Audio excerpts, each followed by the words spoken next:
So with that, I would like to introduce our various presenters that we have here with us this morning. On behalf of the Brooklyn Park Islamic Center, I would like to introduce, excuse me just a minute here, get the name right, Dr. Imam Dardery from Brooklyn Park Islamic Center. And we have two other members of Brooklyn Park Islamic Center with us this morning, Dr. Musa and Keith Holloman. From Plymouth Church this morning, we have myself, we have Seth Patterson, who is the Minister for Spiritual Formation and Theater, and we have Beth Faith, who is the Minister for Congregational Care and Worship. So those are the people who are going to be involved with us this morning. Real briefly, the shape of our session this morning, you're going to be amazed at how audacious we are being. In 5 minutes, Dr. Dardery will give us the fundamentals of Islam, and then Beth and I will be asking him a couple of questions so he can go into a little more depth. And then in 5 minutes, Seth will give us the fundamentals of Christianity, and Musa and Keith will then ask him some more detailed questions so that he can go a little deeper into that. And at the end of that, we'll open it up for audience comments and questions. So that's generally the shape that we're planning for this morning. Again, we're excited for this. Thank you so much for being here. Our goals for this morning, we want to model respectful communication to achieve deeper understanding. We want to give a brief, basic understanding of our two faiths, and we want to build a foundation for our next two sessions coming up over the next 2 months. This is part 1 of 3. So with that, I would like to turn it over to Dr. Dardery for our first presentation. Thank you so much. Bismillahir Rahmanir Rahim. In the name of God, most merciful, most compassionate, I would really like, from the bottom of my heart and the heart of each and every Muslim in the Brooklyn Park Islamic Center, thank you, John. Thank you, Seth and Beth. Thank you for the Plymouth congregation.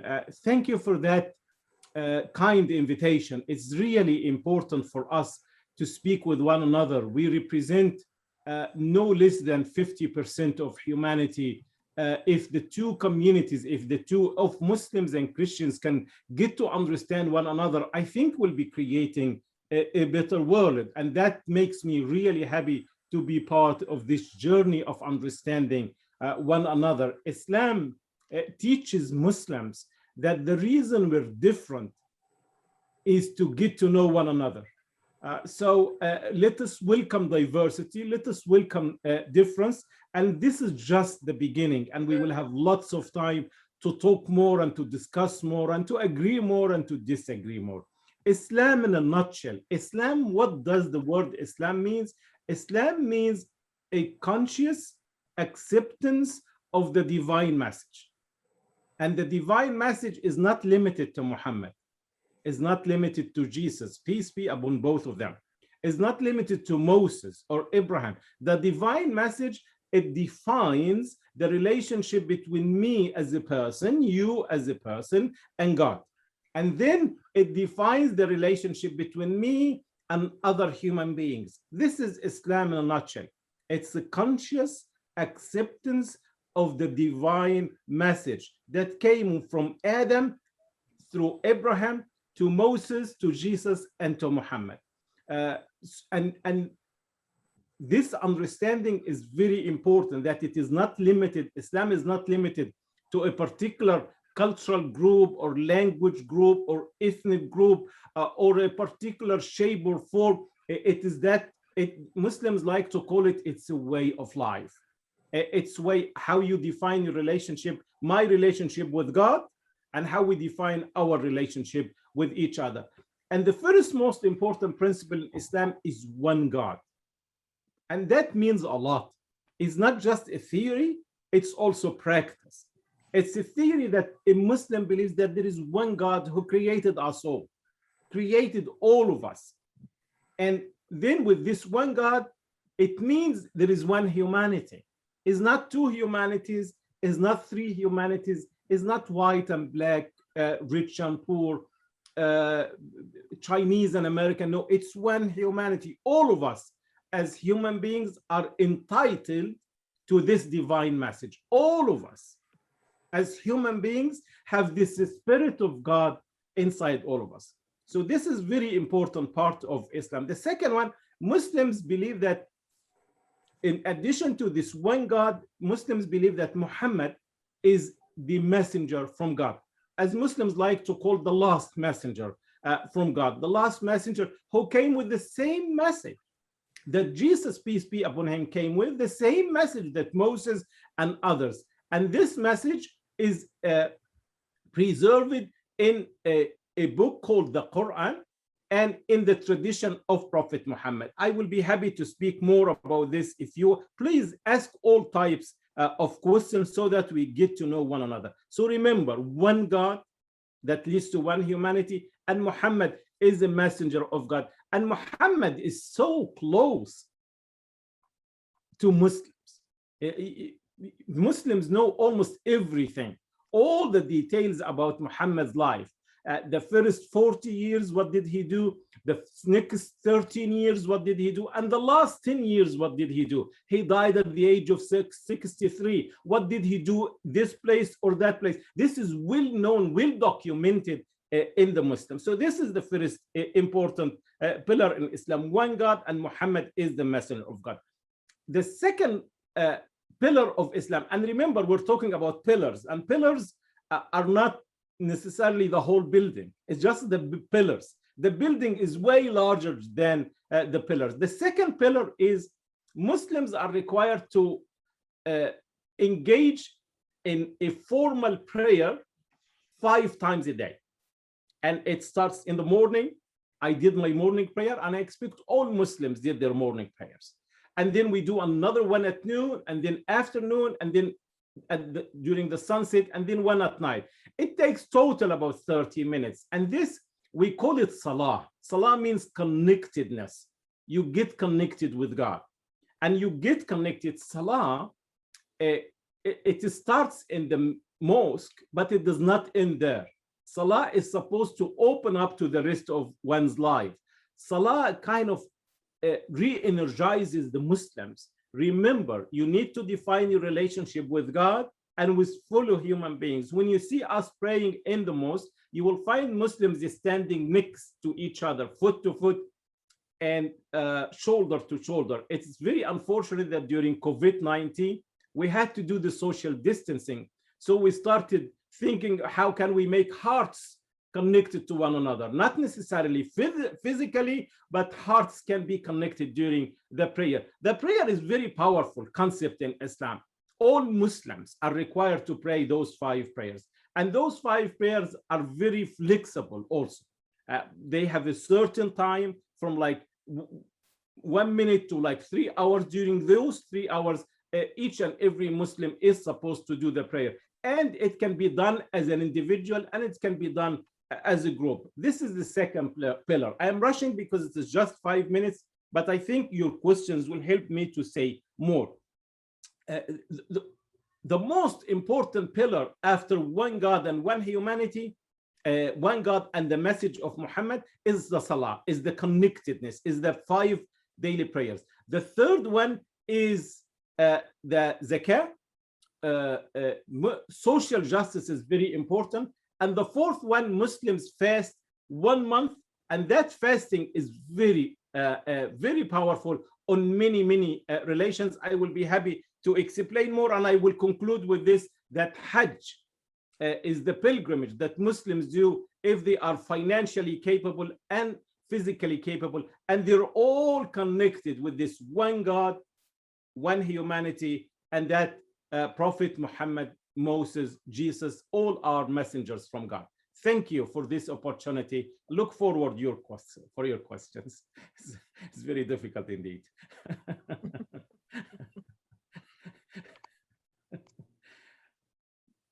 John, you're muted.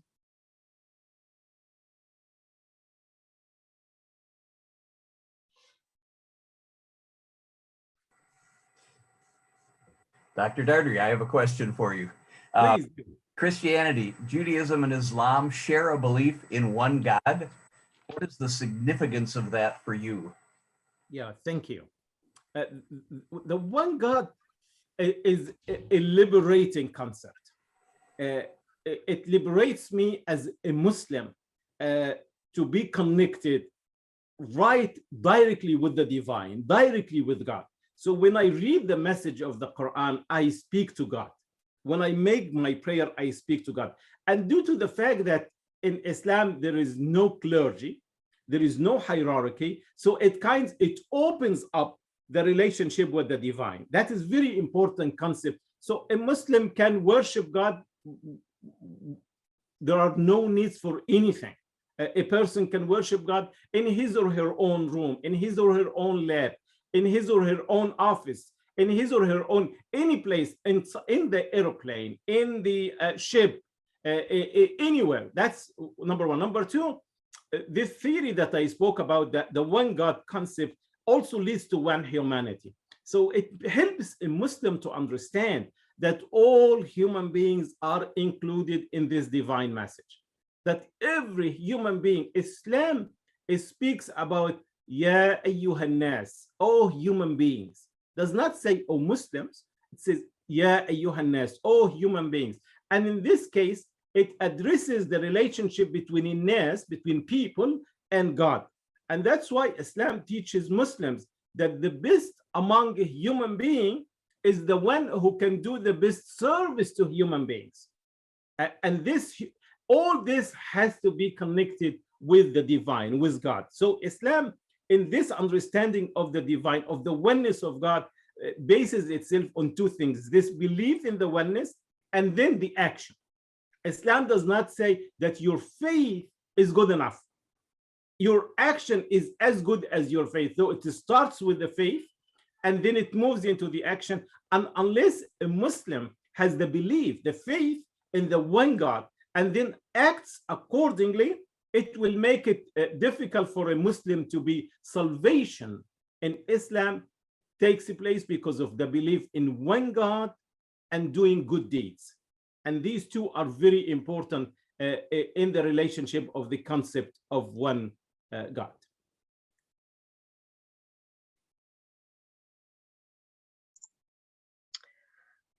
Do we have time for one more question, John, before we move on to Christianity? Yes. Okay. So, and I would love to hear from Musa and Keith too, as well as Dr. Dardery. But I have many questions, but one of them, one of my questions is I'm wondering, is Islam practiced differently depending on culture or location in the world? I see. That's a very important question too, which defines the relationship between Islam and culture. You see, there are certain Islamic principles that are practiced across the board. So a Muslim in Brooklyn Park will do the same as a Muslim in Nigeria and as a Muslim in China. They will pray 5 times a day, they will pay their dues, and they will fast Ramadan. Ramadan starts almost the same time all over the world. And then they will do the pilgrimage. So there are the basics that I mentioned before, the 5 pillars are across the board everywhere with the 2 billion Muslims living in this world today. There are differences in the way they live their life though, because Islam is a way of life. So a way of life in a cold culture, in snowy Minnesota, maybe Muslims in Somalia will live it differently. Muslims in China will live it differently, but not the basics. The basics, so for example, Muslims agree that there is one God, that there is Messenger Muhammad. All Muslims believe in those basics, that the Quran, that Muslims, they pray in a certain direction. I'm making this claim that all Muslims agree on those basics. When it comes to the manifestation of some of the ways of life, then they disagree. For example, Islam requires us to dress according to the culture. So if I dress like this and someone dresses like Moses or like Keith, or someone dresses another dress, it's fine as long as it meets the minimum requirement of dress. It needs to be clean, it needs to be nice looking, and it needs to cover your private parts. So as long as it meets those specifics, so it is fine. Also, food is different from one culture to another, and Islam welcomes all types of food. Islam has its specifications. Do not intoxicate, do not drink wine, do not eat pork, very specific limitations. Other than that, all types of food are open, all types of drinks are open. Let me think of other cultural differences. Yeah, social relations, marriages, weddings, these are all different from different cultures. The other example, there are so many cultural differences. It's very diverse in the Muslim community. But when it comes to the basics of faith, you would find Somali Muslims, Nigerian Muslims, Chinese Muslims, American Muslims, they will do almost 90-95% the same.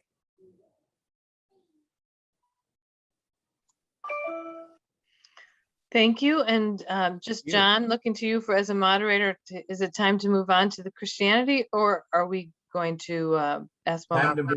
It is time to move on. Thank you for asking. Okay. Thank you. Hello, friends. Welcome, everybody. Assalamu alaikum to our Muslim friends who are joining us. And a special hello to Plymouth's confirmation that is joining us. I see you here, and I'm glad you're here, and I hope you are developing some questions.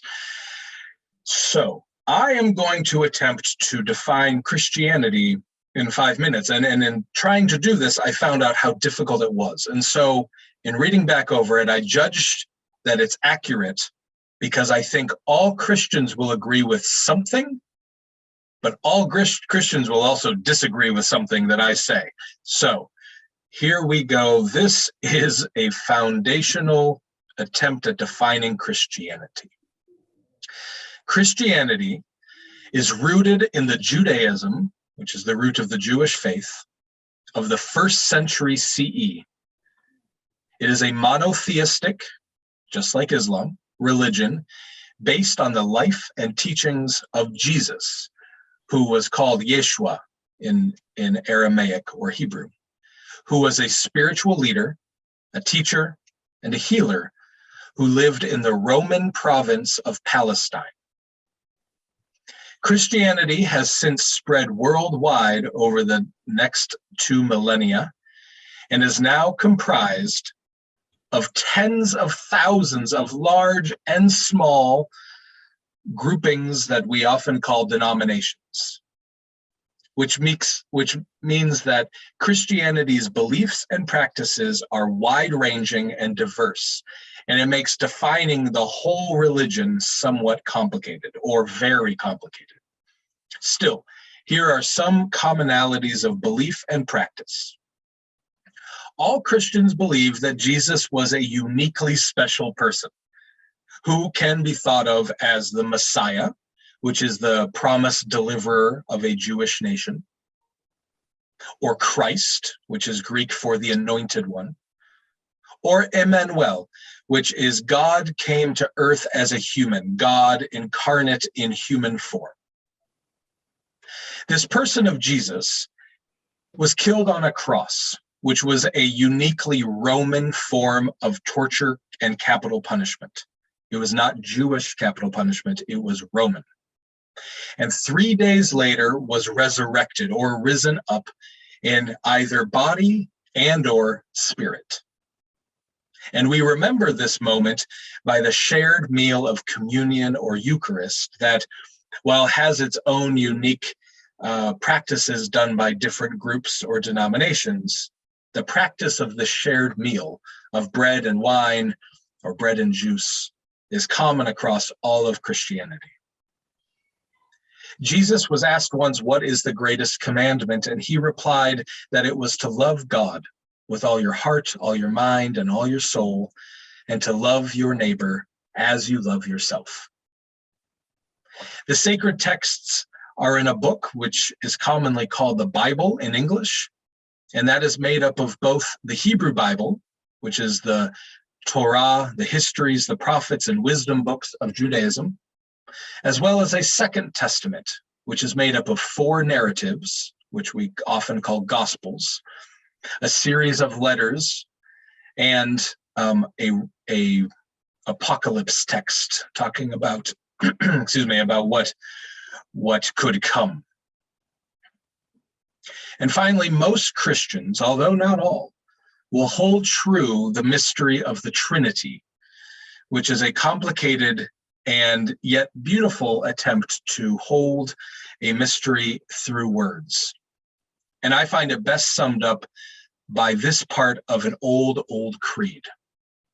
The Father is God, the Son is God, and the Holy Spirit is God. And yet there are not three gods, but one God. And we're back to monotheism and one God. So that is my attempt at Christianity in under 5 minutes. You may have agreed with something. I probably made you angry with something. Let's talk about it. Musa, do you have a question for Seth? Unmute yourself. You're muted, Musa. Thank you, Seth. Actually, you saying that, and as a Muslim, I find so many things that common. We share common grounds. One of them is Jesus. We believe in Jesus as a prophet, and actually, we are. Your faith is not complete if you don't believe in the prophet Jesus. But we believe as him as a prophet. But my question is, the Bible that revealed to Jesus at that time, is it kept in its authentic way today? Is it has been changed through history or not? And if it's changed, why Christians then still believe in it? Thank you. Wow. Yeah. Thank you, Musa. And I'm glad to be with you. That's a great question that is very complicated, and I'll try to explain the complication of it. So the answer is no. We do not have an extant set of what we would call, let's talk about the Christian part of the uniquely Christian part of the Bible, sometimes called the Second Testament or the New Testament. We do not have any parts of that in their fullness, in their original language, in any way. What we have are scraps, what we have are pieces, what we have are compilations that have been put together over time. And then that has been compiled together. And for the first part of its history, it was written down by scribes. And so every time it was recopied, there is the potential for editing, for error, for change, for a new person or a new institution to want to change or shift part of the language to fit their needs.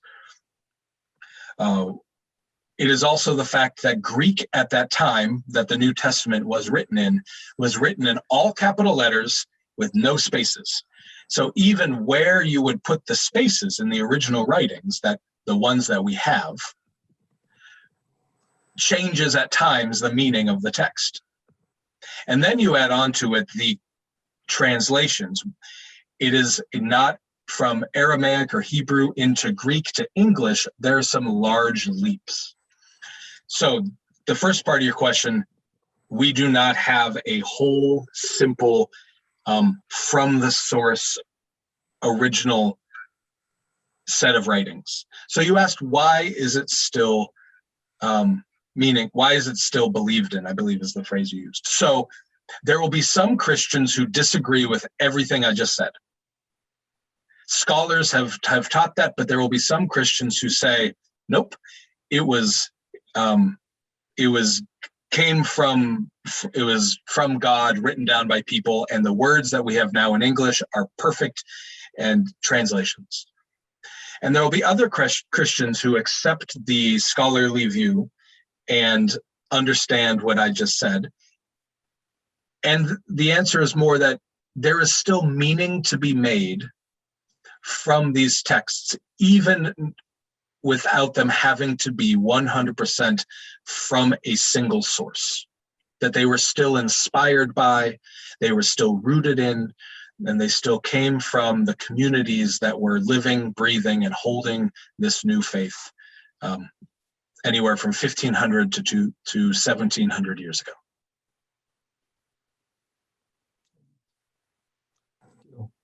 Thank you. Keith, do you have a question for Seth? Yes, I do. And thank you again for giving me the opportunity to be part of this panel. My question has to do with the diversity of Christian beliefs. And what I've observed is this has led to significant divisions, which are typically based upon denominations, like Seth said. For instance, Baptist versus Lutheran. Even more significantly, we see major differences when we look at Protestants versus Catholics. And these differences have led to violent conflicts. And I won't go into details about that. We all know about that. Now, when you consider what Jesus taught and Seth quoted, love your neighbor as yourself, how are these differences rationalized, and how do Christians reconcile these differences to work towards unity? Another amazing question. The simple answer is, I don't know how we do it. If I knew how to do this, I would be in a different place. I don't know. I mean, the how is an incredibly difficult question. But you're right. So Christianity has two major divisions. One, it's Catholicism, which is made up of Roman Catholic or Eastern Orthodox, Orthodox or Catholic faith. And then there's the Protestant, and each of those are then divided up. And that simple two-part division might be similar to in Islam, the division between Shia and Sunni. And then there's variations that come from both of those, that there's some very fundamental divide between how you live your faith and what it means.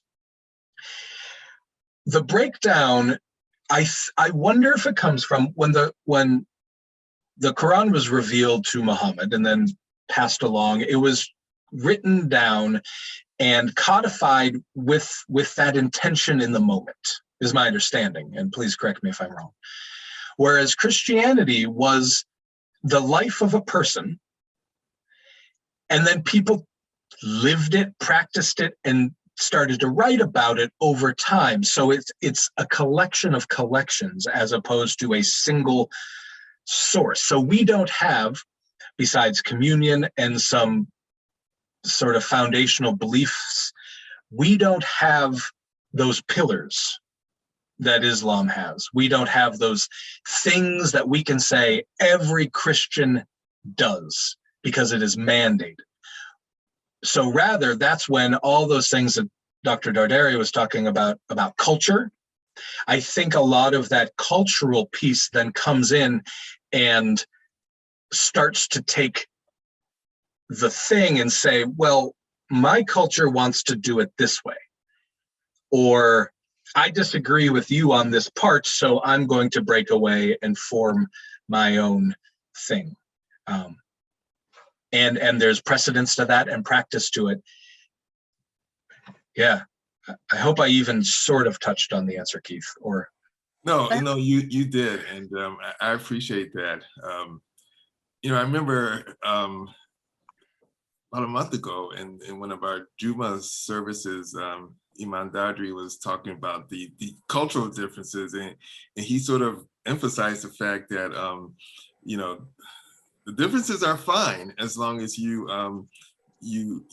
stick to the foundations of what Islam is all about. And so the worrisome part, Keith, is, as you mentioned with the violence and the war, is that it can easily come that each group thinks that they are the sole owners of the absolute and undeniable truth, and then anybody who's not with them is therefore against them, and that's a problematic part of this.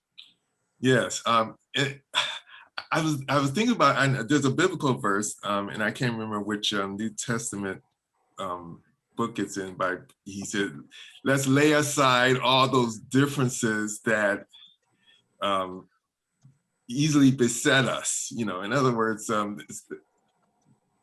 it acknowledges that there are going to be these differences in Christianity, but we have to move beyond those differences. And once again, I don't remember the verse or the book, but I can remember reading that. And And I thought about that as you were talking, Seth. Maybe you want to expound upon that verse a little bit more too. Seth, if it's all right, we have some other questions that are starting to come in from participants. So Yeah, Keith, let's hold that question for another time. That's a good one. All right. Yes, excellent, and thank you. We have a question here from, well, I'm not sure who it's from actually, but the question is, how many different versions of Qurans are there? That's an easy one. So that I was going to say, okay, I was going to say Dr. Dardery or Dr. Musa, perhaps. Yeah.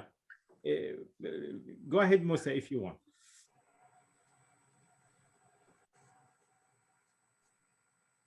Yeah, you're muted. If you can unmute yourself. Yeah. Well, thank you for the question. As Muslims, we are obliged and to believe in one holy book, which is Quran, and I think it is the only one through history, and it has been protected by Allah Subhanahu wa Taala Himself, as He stated in the holy book. He mentioned that this book is under protection, under His own protection. And it has been the same book since it was revealed to Muhammad sallallahu alaihi wasallam. The changes that may be mentioned is as grammatical, but the sense, the regulations, and the rules, and all the things that Allah subhanahu wa ta'ala wanted people, the Muslims, to do are there at the same. Prophet Muhammad sallallahu alaihi wasallam and his companion read the same book that we're reading now. The difference maybe it's now it is being printed out, but at that time it was written, handwritten. But again, coming back to your question, it is the same book since it was revealed. It has never been changed as far as the meanings and the duties or regulations or rules are concerned. Yeah, if I may add a little bit, you will find many different groups in the Muslim world. You will find many different understandings, but fortunately, Muslims did a good job with the Quran. Since it was revealed, they kept it intact through two means. Number one, they got it written down, and the copy, as Dr. Musa said, the Quran that I am reading, that Musa is reading, that a Nigerian or a Chinese Muslim reads, is the same as Prophet Muhammad read. So this is one. The other one is they memorized it. So they memorized it to their hearts. Until today, you will find many Muslims, especially among our Somali Muslim community here in Brooklyn Park, you will find maybe some participants on this call who memorize the whole Quran.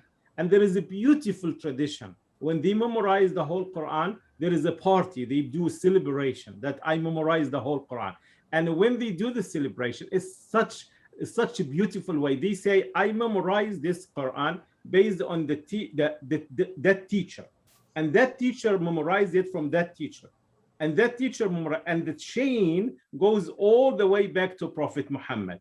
And then does not stop there. It goes to Gabriel, Angel Gabriel. And then it does not stop at Angel Gabriel. It goes all the way to God.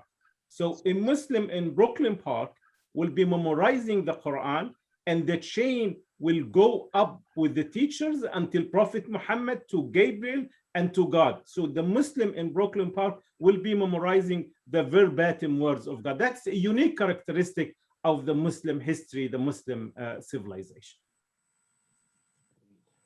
Thank you so much. Thank you. So many possible follow-on questions that all of these questions and answers are bringing up here.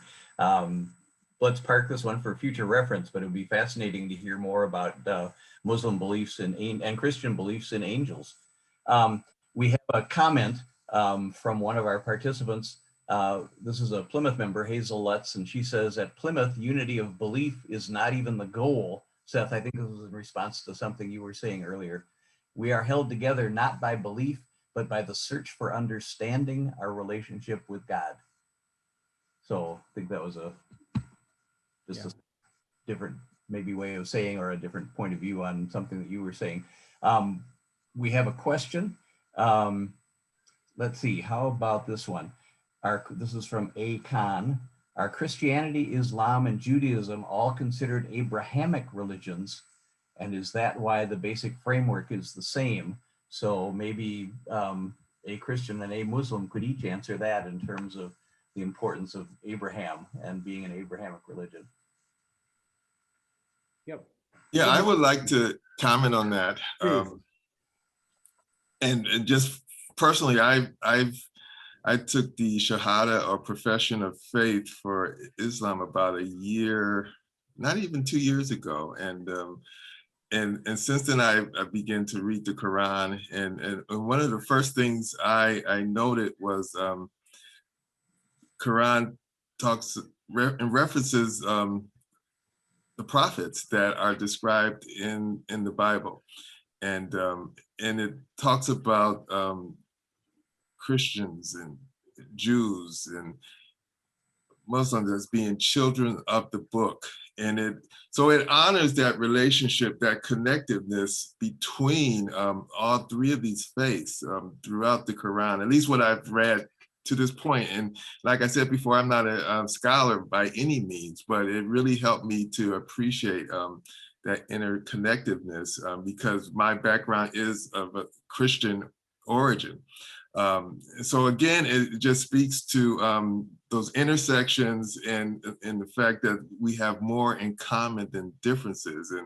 And I think in our modern world, there's a lot more media attention to those differences. And we have an uphill battle to figure out how to create that understanding and appreciation of our faiths. And I'll stop there, but that's been my observation, and I've come to peace with that, that we don't have to war against each other. And I'll just be blunt. That's the way media tries to portray us as this war against each other, Christians versus Muslims, and Jews versus Muslims, et cetera, and even Jews versus Christians, anti-Semitism that's out there. So that's my feeling right now, and that's how I would answer that.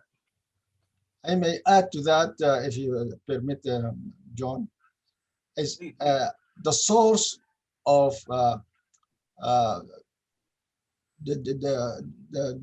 holy book for Jews and for Christianity that we talked about, Bible. The source is one, which is Allah subhanahu wa ta'ala, all the books. Actually, in Quran, Allah subhanahu wa ta'ala mentioned the Jews and the Christian as the people of the book. And those are related to us because for one simple reason, that Allah subhanahu wa ta'ala revealed that book to Jesus and revealed that book also to Moses. And it is and the Quran to the Muhammad. So there is one message, actually, Allah subhanahu wa ta'ala sent it to humanity through these prophets, through history, and that is the oneness of Allah subhanahu wa ta'ala. That's the major message sent to all the people of the book, and that's why we have so many things in common. Thanks. Great. Thank you, Musa and Keith. Beth, do you want to say anything? Thanks, John. Yeah, I just wanted to say that in response to what Keith was saying too, I think that part of the dissension within Christianity is because of the way we interpret, each denomination interprets the Holy Scriptures differently. And so we don't have unity in how we understand our sacred writings, which leads us to practice Christianity very differently. And therein, it leads, I think, to conflict with other religions because we don't have a unified voice. I mean, as Christians, we have some of our denominations who believe that God wrote the scriptures, and therefore they cannot be interpreted, even though when you read something and interpret it, you're interpreting it. But and then on the other hand of side of the spectrum is a place like Plymouth that reads that all of Scripture needs to be studied and interpreted. We have to understand the context in which it was written, the community to which it was first delivered, in order to fully understand what it could mean for us today. And that causes great consternation and conflict within our own full Christian community, which therefore then adds to even more strain, I think, when we work to try to be an interfaith community. Thank you. We have many more wonderful questions, and we're just not going to have time for them all. But I promise you that Seth and Beth and Dr. Dardery and Keith and Musa will be looking at these questions and incorporating them into our subsequent, our July and August sessions. So please don't think if we don't get to your question today, we promise you we will get to it. We just may not be able to get to all of them today. We have time for one more, but I need to ask our respondents to respond quickly on this one. The question is, what is the point of view towards the LGBTQT plus in Christianity and Islam, since it is Pride Month? Yeah, Islam does not approve of the behavior, but respects their rights. They are human beings and the rights need to be respected, but Islam does not accept the behavior itself. Islam considers it to be more of a cultural behavior rather than innate characteristic. This is overall, but the discussion can take longer Sure. time. Yeah, Absolutely. Seth or Beth, want to take a... Well, as with every single thing in the world in terms of Christianity, again, it depends upon which denomination and which sort of church you're listening to. You will have a whole range of spectrum of understanding. I could not serve in a place that wasn't like Plymouth, which honors and values people no matter who they love, and celebrates that and lifts up the whole person as a beloved community. So we are an open, what we call an open and affirming community at Plymouth. But again, that is unique within Christianity, because Christianity doesn't have one overarching rule or guidance of faith. And Seth, I'd welcome you to say more about this. Yeah, I agree with everything that Beth said. And Plymouth, so speaking of the place that we serve, that is how we hold the beliefs and how we interpret the scriptures. It is potentially true, and I use some of this asterisk kind of language, that the First and Second Testaments that we call the Bible, there are places that people can interpret as having a prohibition against homosexuality. Now, even that interpretation is up for great and necessary debate.